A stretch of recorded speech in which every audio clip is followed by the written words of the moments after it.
Hi everybody, my name's Ed Morris and I'm Technical Manager for Altechnic. I'm just going to do a short, quick fire video today where I'm going to talk to you about the Altechnic range of press fit ball valves. A lot of people ask, why do we use press fit? Well, it's quick, it's clean, it's easy, and there's no need for hot works on site. So if there's a permit for site for hot works, you don't need to get that when it comes to this.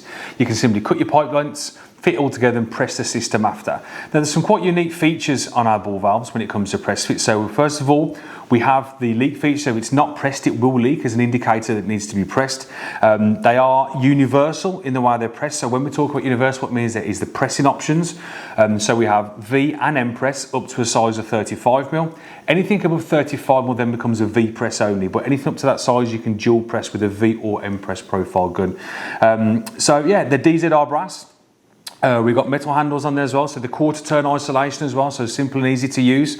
So if you want any more information on these valves or any of the valves in our range, please visit our website, which is www.altechnic.co.uk, or visit our YouTube page and hit subscribe where you'll get information on any more of our products. Thank you for watching.